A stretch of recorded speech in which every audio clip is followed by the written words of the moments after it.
திரைக்குறள் நேயர்களுக்கு வணக்கம். அதாவது என்னன்னா, இந்த வாரம் ரிலீஸ் ஆன படம் அதோடைய கலெக்ஷன்லாம் பற்றி செல்வராஜ் பயங்கரமான ஒரு அலசல் ஆராய்ச்சி பண்ணி வச்சிருக்காரு.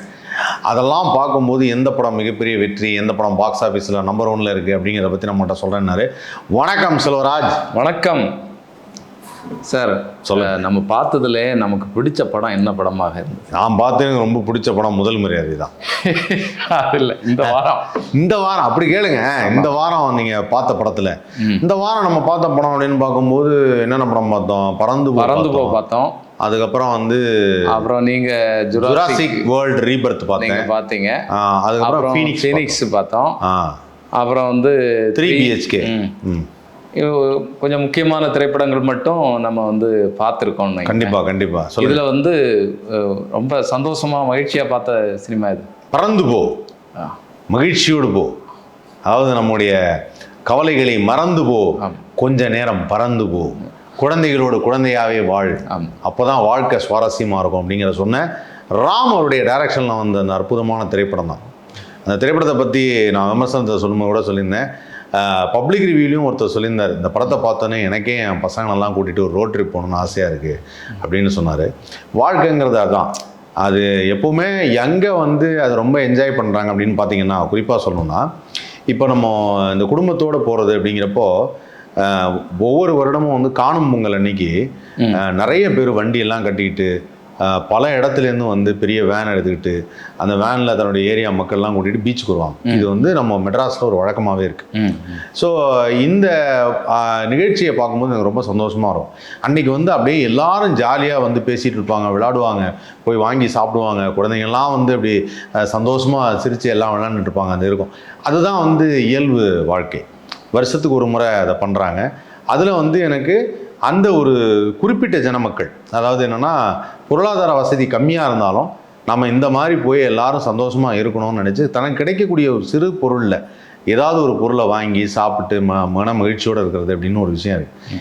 இதை அப்பர் மிடில் கிளாஸ் என்று சொல்லக்கூடிய சில பேர், ஒரு ஃப்ளாட்டில் வசிக்கிறவங்க, குழந்தைங்களை நல்ல எஜுகேஷன் சொல்லிட்டு ஒரு பெரிய CBSE ஸ்கூலில் சேர்க்குறவங்க, அவங்கெல்லாம் அதை பண்ண மறந்துடுறாங்க. அது அதை அந்த இதை உடைச்ச மாதிரி ஒரு அற்புதமான திரைப்படமாக இருந்தது தான் பறந்து போ படம். இல்லை, அது என்னன்னா வாழ்க்கையினுடைய இலக்கே அதுதான் அப்படிங்கிற மாதிரி. பையனை படிக்க வச்சு எப்படியாவது நல்ல ஒரு வேலை, மறுபடியும் அவன் வேலை பார்த்து அவன் சம்பாதிக்கணும், அவன் சம்பாதிப்பான், அவன் இன்னும் சேர்த்து வைப்பான் பணம். அதுதான் ராஜா சார் ஒரு பாட்டு போட்டிருப்பாரு. அந்த படம் சொல்ல மறந்த கதைன்னு ஒரு படத்தில். எனக்கு இந்த முதல் வரி ஒரு பாடும் போதே நல்லா இருக்கும். பணம் மட்டும் வாழ்க்கையா இந்த பாழா போன உலகத்திலே. ஸோ பணம் மட்டும் வாழ்க்கையா? ஏகப்பட்டது வாழ்க்கையில் ரொம்ப சுவாரஸ்யமான சந்தோஷம். அந்த சந்தோஷத்தை அனுபவிக்கணும்னு சொல்கிற ஒரு அற்புதமான படம் தான் படம். ஆமாம், கண்டிப்பாக இதை ஃபேமிலிஸ் எல்லாருமே பார்க்கணும். குறிப்பாக அப்பா அம்மாக்கள் பார்க்க வேண்டிய படம். குழந்தைகள்கிட்ட நாம் எப்படி நடந்துக்கணும், குழந்தைங்களுடைய எக்ஸ்பெக்டேஷன் என்ன, அவங்க எதெல்லாம் விரும்புகிறாங்கன்னு தெரிஞ்சுக்கணும் அப்படிங்கிறது ரொம்ப இல்லை. அதான் வாழ்க்கையிலே மகிழ்ச்சினா என்ன அப்படிங்கிறத வெளிப்படையாக சொன்ன. அதை நமக்கு பாருங்கள், சமீபத்தில் ரிலீஸ் ஆன அந்த தமிழ் படத்தில் டூரிஸ்ட் ஃபேமிலியில், அதுக்கப்புறம் நம்ம இதில் மெட்ராஸ் மேட்னியில், அதுக்கப்புறம் லவ் மேரேஜ் படத்தில் பார்க்கும்போது, இப்போ இந்த படம் பறந்து போ பார்க்கும்போது எனக்கே ஒரு சந்தோஷமா இருக்கு. நல்ல படங்கள்லாம் ரிலீஸ் ஆகுது, நிறைய இந்த மாதிரி யதார்த்தமான திரைப்படங்கள் வருது. அதில் டூரிஸ்ட் ஃபேமிலியில் சசிகுமார் டைலாக் சொல்லுவார்ல, டே எனக்கு என்னடா வேணும், 2 அருமையான குழந்தைகள், நல்ல பொண்டாட்டி, 3 வேளை சோறு, இதை விட வாழ்க்கையில் என்ன வேணும் அப்படின்னார். ஸோ அந்த ஒரு மகிழ்ச்சி தான் மனிதனுக்கு நிரந்தரமான ஒரு மகிழ்ச்சி. ஆமாம். அதே மாதிரி மெட்ராஸ் மேட்டனில் சொன்னது ஏண்டா அப்பா ஏதாவது சொன்னால் உனக்கு கோவம் வருமா, அம்மாவை சொன்னால் நீ அவனை அடிச்சிருவியா அப்படின்னு சொல்லும்போது இதை விட வேறு என்ன வேணும்னா அப்படின்னு சொல்லி காளிவங்கிட்ட கேட்குறது. அதுக்கப்புறம் லவ் மேரேஜ் பார்க்கும்போது பார்த்தீங்கன்னா, ஒரே ஒரு குடும்பத்தில் அந்த கல்யாணம் நடக்கும்போது அந்த அப்பாவும் அந்த அவர் அந்த ஹீரோ சொல்கிற டைலாக் இப்போ நான் யாருக்காக கல்யாணம் பண்ணிக்கணும், உங்களுக்காக கல்யாணம் பண்ணிக்கணுமா, இல்லை சமுதாயத்துக்காக கல்யாணம் பண்ணிக்கணுமா, இல்லை நான் சந்தோஷமாக இருக்கிறதுக்காக கல்யாணம் பண்ணிக்கணுமா. ஸோ அவர் சொல்லும் போதே ஆமாம், இல்லை நீங்கள் சந்தோஷம், நம்ம தனிப்பட்ட ஒரு மனிதனின் வாழ்க்கை, அந்த வாழ்க்கையை சொல்லக்கூடிய ஒரு அற்புதமாக இருந்தது. அப்படியே பறந்து போ பார்க்கும்போது இல்லை எவ்வளவு நாள் தான் உங்களுடைய இயல்பு வாழ்க்கையில்னு சொல்லிட்டு இந்த EMI கட்டுறது, கிளாஸு, ஆன்லைன் கிளாஸுன்னு சொல்லிட்டு எவ்வளோ நாள் ஓடிட்டே இருக்கும். எதுக்கு ஓடுறோன்னே தெரியாது. ஆமாம், எதுக்கு ஓடுறோன்னு. அவ CBSEல சேர்த்துருக்கா. அதில் ஒரு நல்ல சீன் பாருங்கள். அதை கூட நான் விமர்சனத்தை சொல்லவிட்டேன். அந்த சேலை வியாபாரம் பண்ணிட்டு இருக்கக்கூடிய நேரத்தில் அந்த ஹஸ்பண்டு கால் கால் பண்ணி இந்த மாதிரி வந்து 2 வீலர் லோன் போயிட்டுருக்கு, அதை அடைக்கணும், நம்ம பணம் வந்துருச்சு அடைச்சிடலாம் அப்படின்னு சொல்லும்போது அந்த வேலை செய்கிற பொண்ணுக்கு ஒரு பிரச்சனை அப்படிங்கும்போது அந்த பொண்ணு கொடுத்துட்டு வந்துடுறாங்க. ஸோ இப்போ மறுபடியும் ஓடணும், அந்த 2 வீலர் லோன் அடைக்கிறதுக்கு ஓடணும் இல்லையா? ஸோ இப்படி தான் வாழ்க்கை போயிட்டுருக்கு அப்படிங்கிறது தான். ஸோ அதுலேருந்து மாறுபட்ட ஒரு திசையை அந்த பையன் மித்துல் ரயான் அவன் மூலியமாக வந்து அவன் எங்கேயோ கொண்டு போயிட்டான்.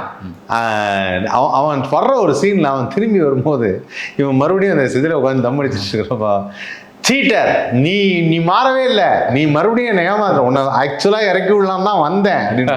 அது ரொம்ப நல்லா இருந்தது பார்க்குறப்போ. ஸோ குழந்தைகள்கிட்ட வந்து எவ்வளோ ஒரு எதிர்பார்ப்பு இருக்குது பாருங்களேன். அவங்க வந்து நம்ம அப்பா இப்படி இருக்கணும், நம்ம அப்பா இப்படிலாம் கூப்பிட்டு போகணும், ஏன் பையன் கூட வந்து நிறையா வாப்பா அப்படிங்கிறது.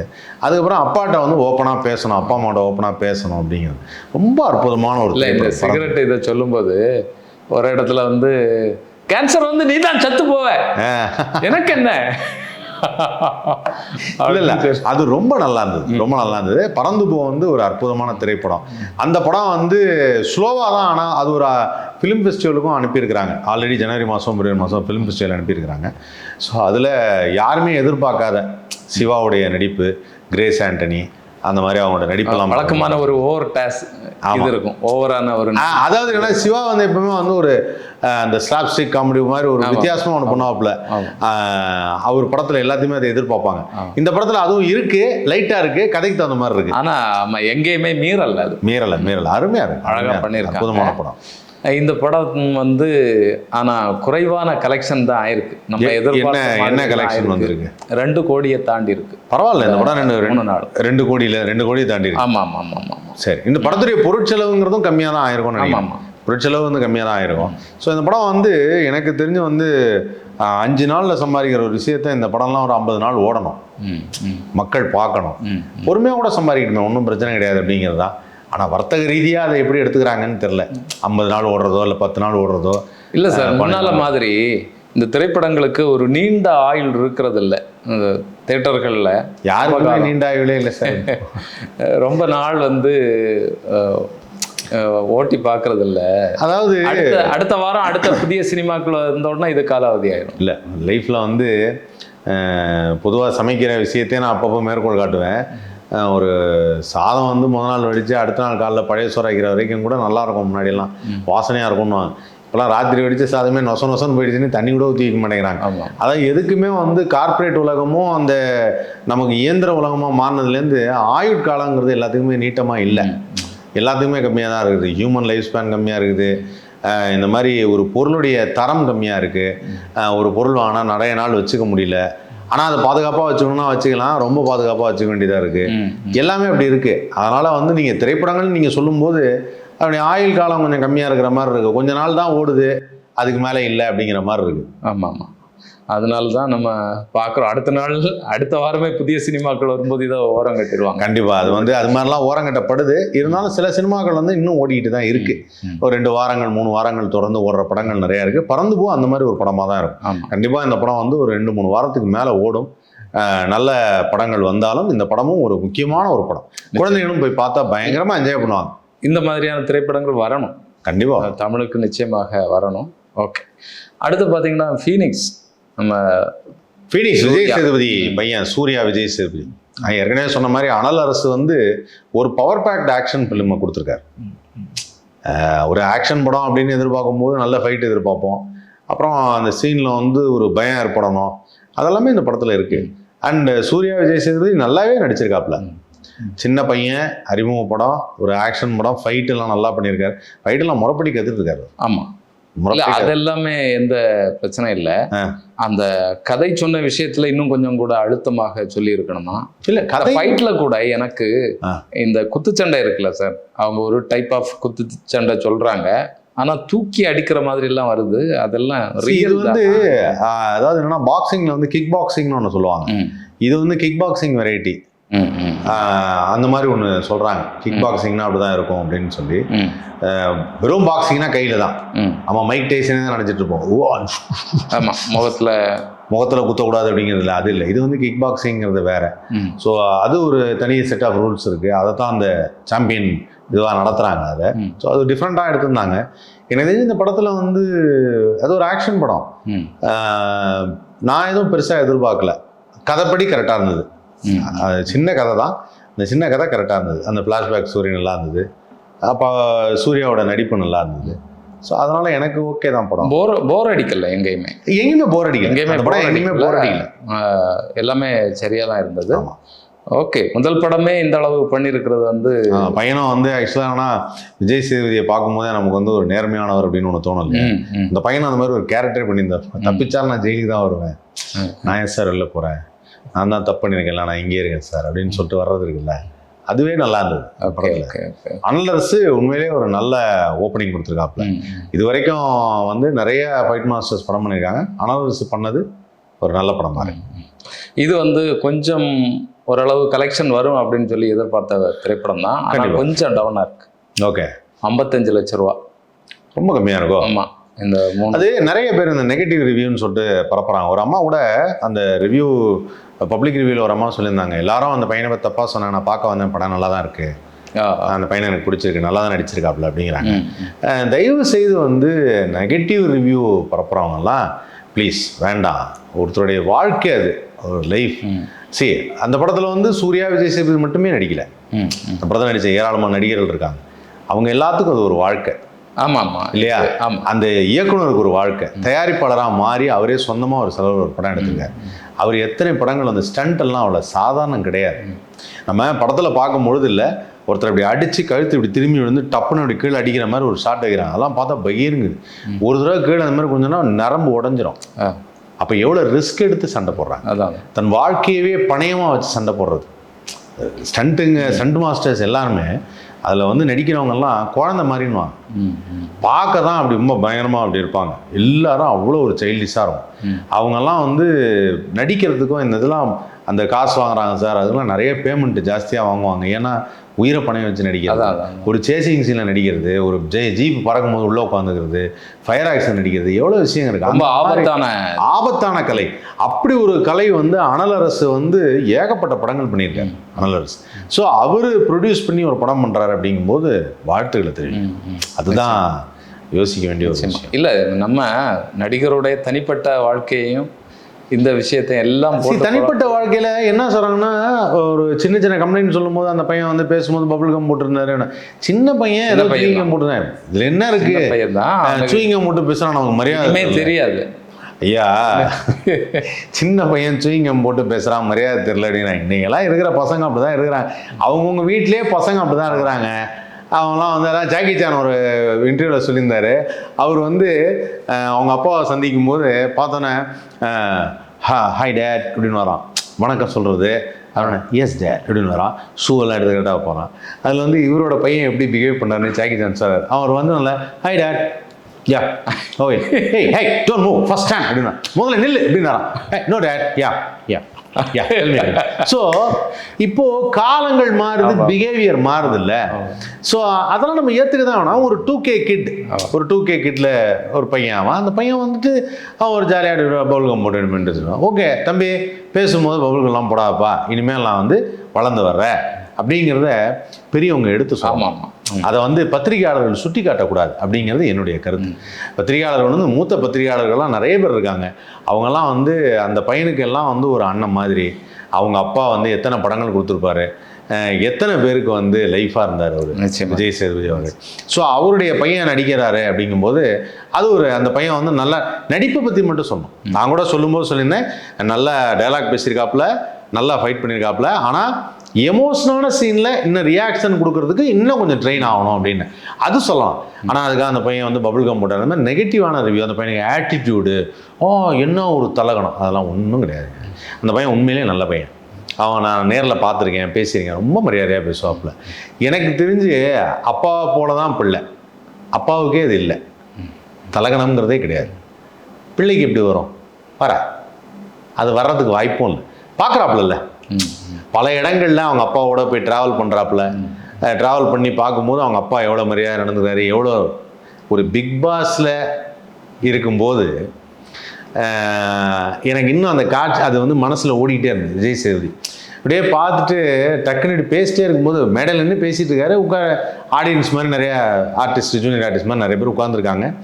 அந்த ஜூனியர் ஆர்டிஸ்ட்டும் உட்காந்துருக்காங்க, ரியல் ஆடியன்ஸும் உட்காந்துருக்காங்க. உட்காந்துருக்கும் போது டக்குன்னு பார்த்தீங்க, ஜெய் நீ எங்கடா இங்கே, ஏங்க ஸ்கூல் மேட்டுங்க அப்படின்னா டக்குன்னு அவர் ஏந்திரிக்கிறாரு. கூட பசங்களாம் இருக்காங்க. பையனா சரிடா ஷோ முடிஞ்சு ஒன்று பார்க்குறேன் அப்படிங்கிறாரு. எனக்கு அதை பார்த்துட்டு எவ்வளோ ஒரு யதார்த்தமான மனிதன். அவருக்கு பிறந்த பையனுக்கு எங்கே இருக்க போகுது ஆட்டிடியூட்? அவனும் ரொம்ப யதார்த்தமான நல்ல பையன். நான் பார்த்த வரைக்கும், நான் நேரில் பார்த்துருக்கேன், பேசியிருக்கேன், ரொம்ப நல்ல பையன். அதனால் வந்து அதெல்லாம் ஒரு விஷயமா எடுத்துக்க வேண்டாம். அதே மாதிரி அந்த சின்ன பையனை போயிட்டு ஏதாவது கேள்வி கேட்டு வேணுண்டே கோவப்படுற மாதிரி பேசி அந்த மாதிரி எதுவும் பண்ண வேண்டாம். அது வந்து நான் ரிக்வெஸ்டாகவே வைக்கிறேன் எல்லா பத்திரிகையாளர்களுக்கும். அண்ணே நீங்கள் தானே எல்லாத்தையும் வளர்த்து விடணும், அது அனைத்து பத்திரிகையாளரும் நீங்கள் தான் வந்து அவரை சிறப்பு பண்ணணும், அவருக்கு நிறைய என்கரேஜ் பண்ணணும், நல்ல திரைப்படங்கள் நிறையா வரும். அதனால தான் சொல்கிறேன், நமக்கு செய்தி வேணுங்கிறதுக்காக ஒரு விஷயத்தை உருவாக்கக்கூடாது. அதுதான் முக்கியம். சரி, சூர்யா மட்டும் இல்லை, வேற யாரா இருந்தாலும் அது பேசுனது சில பேர் பேசியிருக்காங்க, சில பேர் ஆட்டிடியூடெல்லாம் பேசியிருக்காங்க. ஒருத்தர் கதை கேட்கும்போதே தூங்கிடுவேன்லாம் சொன்னார்ல, அவரை வச்சு செஞ்சாங்க. ஓகே, அவர் அந்த மாதிரி பேசக்கூடாது. அப்போ எத்தனை பேர் வந்து கதை சொல்கிறதுக்குன்னு வர்றாங்க, நம்மளை மதித்து வர்றாங்க. அப்படிங்கும்போது நான் தூங்கிடுவேன், நான் தூங்கிட்டேன் அப்படின்னு சொல்கிறதெல்லாம் இருக்குல்ல, அவரை இது பண்ணுறாங்க. ஓகே, நான் அவங்களெலாம் எதுவும் சொல்லலை சார், அவங்களுக்கு நீங்களே கொஞ்சம் எடுத்து சொல்லுங்கள், தம்பி அந்த மாதிரி பேசக்கூடாது தம்பின்னு சொல்லுங்கள். கரெக்ட். பட் இந்த பையன்லாம் வந்து அப்படி கிடையாது. எனக்கு தெரிஞ்சு அந்த மாதிரி பண்ணக்கூடாது. நல்லா என்கரேஜ் பண்ணுங்கள். மக்களுக்கும் சொல்லிக்கிறோம், ஃபீனிக்ஸ் படம் போய் தியேட்டரில் பாருங்கள். நல்ல ஒரு ஆக்ஷன் படம், சூர்யா விஜய் சேதுபதி நடித்ததில் பாருங்கள். பார்த்துட்டு உங்களுடைய கருத்துக்களை கமெண்ட்ஸில் தெரிவிங்க. அதில் ஒருத்தர் உடனே சொல்லியிருக்காரு, நம்ம ரிவ்யூ பண்ணும்போதே சொல்லியிருக்காரு, அதோ என்ன காசு வாங்கிட்டியா அப்படின்னா. அதாவது என்னன்னா, நான் அப்போ தான் யோசித்தேன், காசு வாங்கிட்டியாவா? காசு வாங்கினா நான் ஏன் உட்காந்து விமர்சனம் பண்ணிட்டு இருக்கேன் இல்லை. அதனால் இதெல்லாம் மன திருப்திக்காக பண்ணுறது. மக்கள் எல்லாத்துக்கும் சொல்லிக்கிறேன். எனக்கு ரொம்ப ஒரு மிகப்பெரிய மன திருப்தி ஒரு படத்தை பற்றி பேசும்போது, அந்த படத்துடைய கருத்து சொல்லும்போது. சமீபத்தில் ஜுராசிக் வேர்ல்டு ரீபர்த்து கூட விமர்சனம் சொன்னேன். அதுக்காக என்ன ஹாலிவுட்லேருந்து எனக்கு காசாக தந்தாங்க, அந்த படத்தை பற்றி இப்படிலாம் பேசுங்க அப்படின்னு. அதெல்லாம் கிடையாது. யாரையும் இங்கே காசு வாங்கிக்கலாம் விமர்சனம் பண்ணல. விமர்சனம் பண்ணுவது ஒவ்வொரு தனிப்பட்ட மனிதனின் அவங்களுடைய வெறுப்பை சேர்ந்தது, அவங்க எப்படி பார்க்குறாங்க அப்படிங்கிறது. அதே மாதிரி நான் செய்யக்கூடிய விமர்சனம் நான் பார்த்தது. நீங்கள் அதே மாதிரி தான் நீங்கள் பார்ப்பீங்கன்னு நான் சொல்ல முடியாது. நான் பார்த்த வரைக்கும் நல்லா இருக்குது சார், நீங்களும் போய் பாருங்கள் அப்படிங்கிற அந்த ஒரு இது வந்து பொதுப்படையான ஒரு கருத்து. மக்கள்லாம் இதான் ஃபீல் பண்ணாங்க அப்படிலாம் கிடையவே கிடையாது. வேறு மக்கள் என்னென்ன வேணாலும் ஃபீல் பண்ணியிருக்கலாம். அந்த மாதிரி நிறைய இருக்குல்ல. என்ன சொல்றீங்க? வணக்கம், கரெக்ட் தானே? இப்போ நான் பார்த்த படம் உங்களுக்கே சமயத்தில் சமயம் பிடிக்காம போயிருக்கு. நானே விமர்சனம் பண்ணேன். உங்களுக்கு பிடிச்ச ஒரு படம் வந்து எனக்கு சுத்தமாக பிடிக்காம போயிருக்கு இல்லை. நீங்கள் சொல்லுவீங்க, அந்த படத்துடைய காட்சிகள் எனக்கு நல்லா இருந்தது அப்படின்னா, எனக்கு அப்படியே தலை வலிச்சது அப்படின்னு நான் சொல்லியிருக்கேன் இல்லையா? நான் எதையுமே ஒளிவு மறைவெல்லாம் வச்சுக்கிறதே கிடையாது. குட் டே பார்க்கும்போது நான் சொன்னேன். ஏன் சொன்னேன் அப்படின்னா, அந்த படத்துடைய இயக்குனர் அவர் வந்து 96 படத்துடைய இயக்குனர் பிரேமுக்கு அசோசியேட்டாக ஒர்க் பண்ணியிருக்காரு அப்படின்னப்போ, சரி உடனே அவர் சொல்ல, இல்லை சார் அவர் இவர்கிட்ட ஒர்க் பண்ண அவர் போய் நீங்கள் இப்படி சொல்கிறீங்க அப்படின்னு நான் சொன்னேன். இல்லையா, அது என்னுடைய கருத்து. நான் பார்க்கும்பொழுது அப்படி எடுக்கக்கூடாது அப்படிங்கிறதுக்கு அதுக்காக நம்ம போயிட்டு ஜாலரை அடிக்க முடியாதுல்ல. அவர் அந்த இயக்குனர் இருக்கார், நம்ம நல்ல முறையாக சொன்னால் தான் நம்மளை 4 பேர் பார்ப்பாங்க.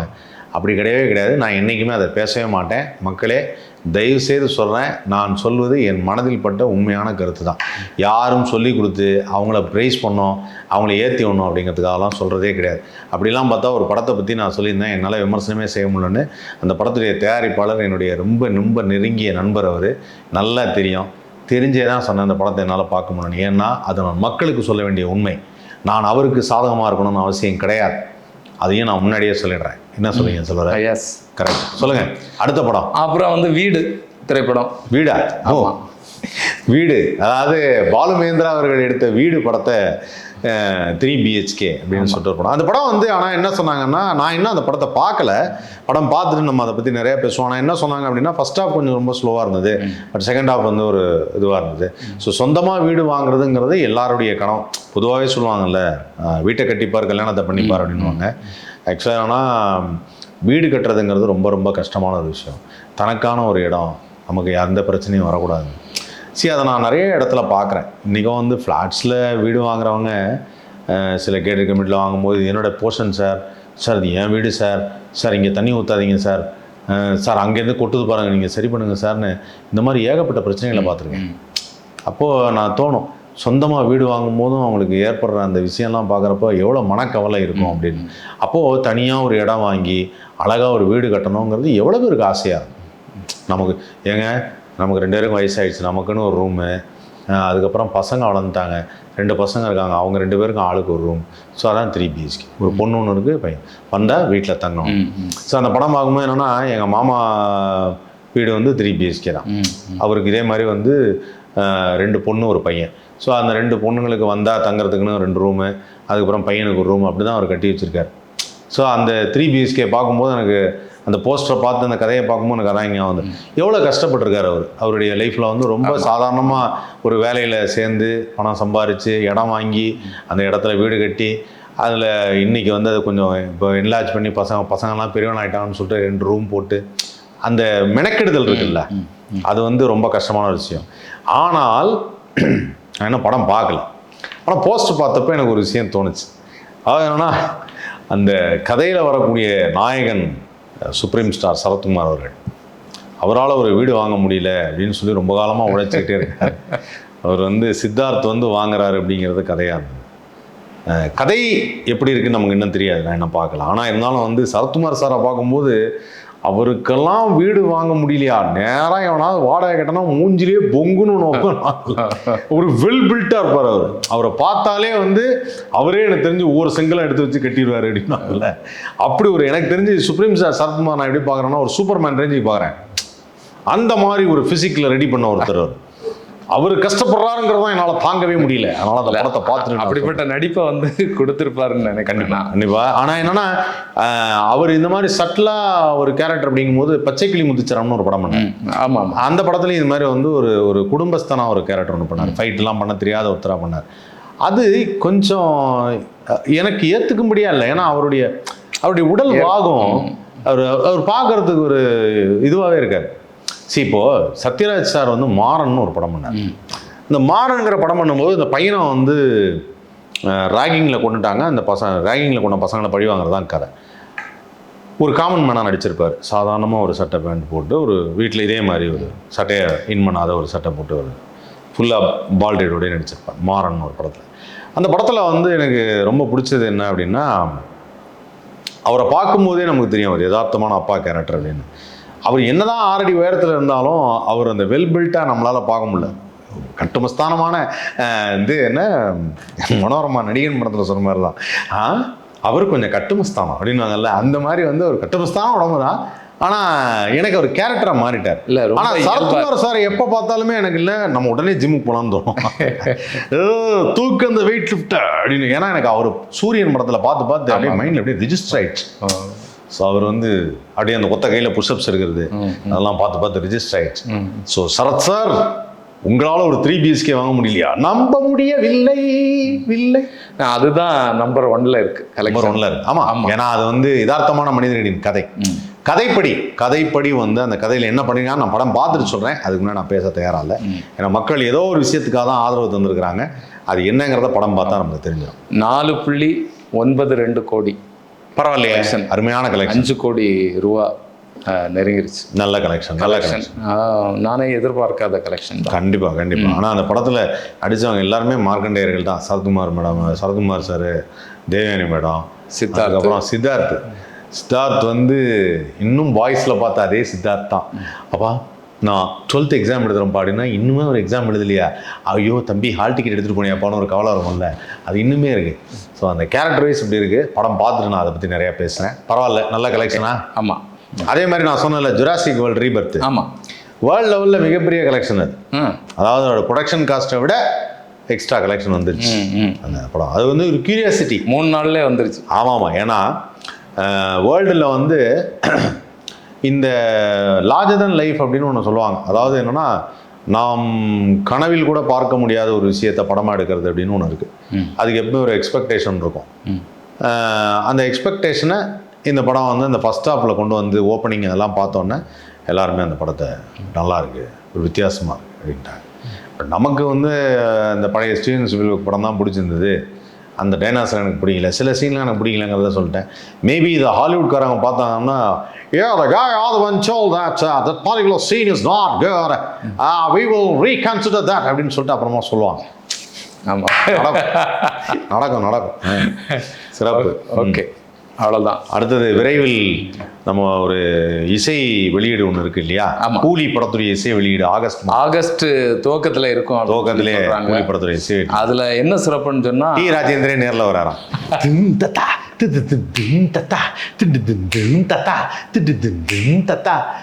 சிக்கிட்டு சிக்கிட்டு சிக்கிட்டு சிக்கிட்டு சிக்கிட்டு சிக்கிட்டு சிக்கிட்டு அவரே வந்து வாட்சி கம்பேர் நினைக்கிறேன் இல்ல? ஆமாம், சூப்பர் ஸ்டாரோட 50வது 50 இயர்ஸ் கம்ப்ளீட் திரையுலக அனுபவம். ஆகஸ்ட் மாதம் 15 தான் வந்து அபூர்வ ராகங்கள் ரிலீஸ் ஆச்சு. அந்த கதவை திறந்து ஸ்ருதி பேதம் அப்படின்னு சொல்லிட்டு அந்த முதல் வார்த்தையை போட்டு பிள்ளையார் சொல்லி போட்டு திரு கே பாலச்சந்திரன் அவர்கள் ஆரம்பித்து வைத்த அந்த இயல்பான ஒரு கதாபாத்திரத்தில் நடித்து மக்கள் மனதில் இடம் பிடித்து அப்புறம் எந்த சீன் நடித்தாலும் ஒரு ஸ்டைல் தான். அதே ரஜினி சார் வந்து சொல்லும்போது சொல்லுவாங்க, இந்த முண்டு முடிச்சுலையோ இல்லையோன்னு நினைக்கிறேன், அவர் உள்ள வீட்டுக்குள்ளே வந்துட்டு படியேறணும். அந்த படியேற காட்சியில் வந்து எல்லாரும் படியேறதுங்கிறது படிக்கட்டில் படியேறுவாங்க. இவர் என்னன்னா பின்னாடி பார்த்து சைட்லேயே ஏறுவார், சைட்லேயே ஏறிடுவார், சக்கு சக்கு சக்குன்னு ஏறிடல அப்படின்றார். ஸோ அந்த இதெல்லாம் ஒரு ஸ்டைல். அவர் வந்து ஸ்டைலுக்காகவே பிறந்த ஒருவர். ரெண்டாவது என்னன்னா பயங்கர ரிஹர்சல்ஸ் அண்ட் மேனரிசம் வந்து நிறையா பண்ணுவார். அதுதான் அவர்கிட்ட ரொம்ப பிடிச்ச ஒரு விஷயம். ஸோ வழக்கமாக இருக்கிறத விட வித்தியாசமாக செய்கிறது அது என்னைக்குமே தலைவருடைய ஒரு தனி பாணி அது. ஸோ கூலி படமும் வந்து எனக்கு கூலி படம் வந்து அந்த டைட்டில் வச்சு என்ன சொன்னேன், நேற்று கண்டக்டராக இருந்தேன், இன்னைக்கு கூலியாக இருக்க, நாளைக்கு. ஸோ அப்போ தேட்டரில் பயங்கர ஒரு கிளாப்ஸ் இருந்தது உழைப்பாளியில். அதுக்கப்புறம் அந்த கூலி அப்படிங்கிற அந்த டைட்டிலுக்கே இன்னைக்கு ஒரு பவர் வந்த மாதிரி இருக்கு. ஆமாம், அதனுடைய வியாபாரம் வந்து எகிரி அடிச்சிட்ருக்கு. ஆமாம், உலக அளவில் வந்து பெரிய வியாபாரமாக இருக்குது. ஓவர்சீஸ் வியாபாரம்லாம் 85 கோடின்னு சொல்கிறாங்க. 80லேருந்து 85 கோடி ரூபா ஆயிருக்கும் அப்படின்னு சொல்லி. அதாவது என்னென்னா ஓவர்சீஸ் வியாபாரம்னு சொல்லும்பொழுது இல்லை, ஜெயிலர் படம் ரிலீஸ் ஆகும்போது அந்த படத்தை வந்து ஓவர்சீஸ் வியாபாரத்துக்கு வந்து அவுட்ரேட்டில் ஒருத்தர் கொடுத்துட்டாங்க. அதில் சன் பிக்சர்ஸ் பெருசாக சம்பாதிக்கலன்னா எனக்கு வந்த தகவல். அப்போது இந்த படம் வந்து முடிவு பண்ணிட்டாங்க, ஆஹா ஓவர்சீஸை விட்டுட்டோமே அப்படின்னு. இந்த ஓவர்சீஸில் நல்ல மார்க்கெட் போயிருக்குன்னு நினைக்கிறேன் கூலிக்கு. ஸோ நல்ல வியாபாரம். சொல்லி ஒரு நிறுவனம் வாங்கியிருக்காங்க. அப்படியா? ஹம்சினின்னு சொல்லி ஒரு நிறுவனம் சிறப்பு வாங்கியிருக்காங்க. இது வரைக்குமே அந்த நிறுவனம் வந்து 90 நாடுகளில் தான் ஏற்கனவே வந்து திரைப்படங்களை வந்து திரையிட்டிருக்காங்க. இப்போ வந்து 100 நாடுகளுக்கு மேலே இந்த திரைப்படத்தை வந்து திரையிடுறதுக்கான இதற்கெல்லாம் காரணம் என்ன? Super star. உலகெங்கும் இருக்கக்கூடிய தமிழர்கள், அந்த தமிழ் ரசிக பெருமக்கள், என்னை வாழ வைக்கும் தமிழ் ரசிக பெருமக்களே. அதான் அந்த தமிழ் ரசிக பெருமக்கள் வந்து ஐயோ நீங்கள் அமெரிக்காலாம் பார்த்தீங்கன்னா கட் அவுட்லாம் வைப்பாங்க. அன்னைக்கு வந்து ஒரு 80 அடிக்கு கட் அவுட் வைப்பாங்க. சூப்பர் ஸ்டார் ரஜினி ரசிகர் பண்ணுறதுக்கு மிகப்பெரிய ஒரு பெரிய ஃபேன் கிளப் பேஸே இருக்கு. அதுதான் இங்கே மாதிரி பால் ஊற்றுவாங்களா?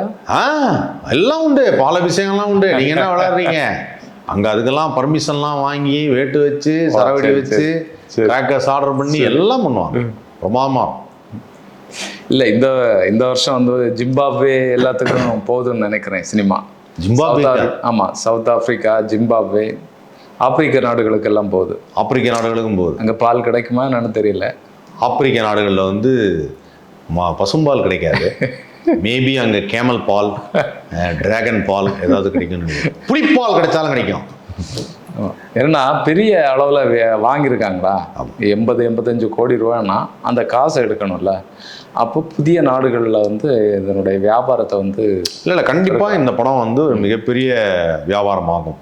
ஏன்னா நல்ல ஒரு காம்பினேஷன் லோகேஷ் கனகராஜ் அவருடைய டைரக்ஷனில். அதாவது என்னன்னா பெரிய எதிர்பார்ப்பு என்ன சூப்பர் ஸ்டார் ஃபேன்ஸுக்கு அப்படின்னா, அவர் வந்து உலகநாயகன் கமல்ஹாசன் ஃபேன் அடிக்கடி சொல்லிகிட்டே இருப்பார் லோகேஷ் கனகராஜ். ஒரு கமல் சார் ஃபேனாக இருக்கிறவர் ரஜினி சார் வச்சு படம் எடுக்கும்போது எப்படி எடுக்கிறாரு, என்ன மாதிரிலாம் பண்ணியிருக்காரு அப்படிங்கிறத விட எதிர்பார்ப்பு ஜாஸ்தியாக இருக்குது.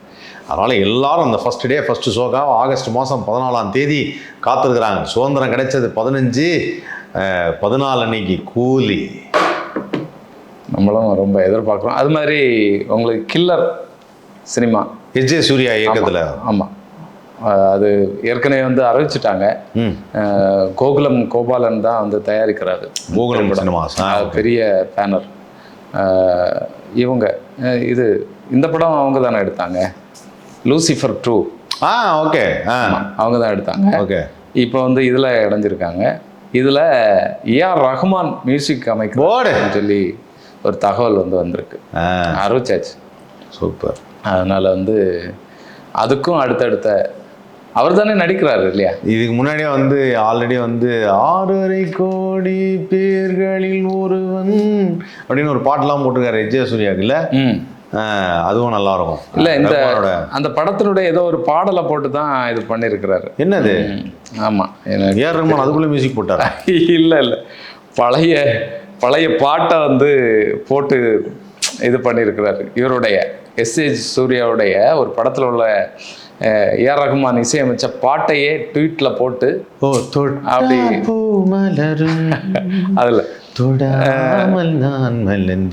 நாம் இருவரும் சேரும் சமயம் நம் கைகளில் வரும் இமயம் தொட்டது எதுவும் அமையும் இது அன்பால் சேர்ந்த இதயம், அந்த வரியை வந்து போட்டு சூப்பர் சூப்பர் இதை பண்ணியிருக்கிறார். நல்லது. வாழ்த்துக்கள் எஜே சூர்யா அவர்களுக்கு. மீண்டும் ஒரு டைரக்ஷன் வெஞ்சரில் அவருடைய டைரக்ஷன் பார்க்குறதுக்கு நான் ரொம்ப ஆவலோட காத்திருக்கேன். ஏன்னா அவரோட மிகப்பெரிய ஃபேன் நான். அவ்வளோ அற்புதமான ஒரு இயக்குனர் அவர் எப்படா டைரக்ட் பண்ணார். அமிதாப் பச்சன் வச்சு ஒரு படம் பண்ணார். இந்த படத்துக்காக ரொம்ப நாள் காத்திருந்தேன். பட் இன்னும் அந்த படம் வரல. பட் அதுக்கு முன்னாடி இந்த படம் ஒன்று அனௌன்ஸ் பண்ணியிருக்காரு. இந்த படம் வந்ததுன்னா நான் ரொம்ப சந்தோஷப்படுவேன். மகிழ்ச்சி. அவ்வளோதான், சிறப்பு. மீண்டும் நிறைய திரைப்படங்களை பற்றியும் இருக்கிற டவுட்ஸ் எல்லாம் கேட்டு அந்த டவுட்ஸ் எல்லாம் கிளாரிஃபை பண்ணுற மாதிரி மக்களுக்காக நிறைய செய்திகளை கொடுக்குறதுக்கு நாங்கள் தயாராக இருக்கோம். தொடர்ந்து பாருங்கள் திரைக்குறள், லைக் பண்ணுங்கள். ஷேர் பண்ணுங்கள், சப்ஸ்கிரைப் பண்ணுங்கள்.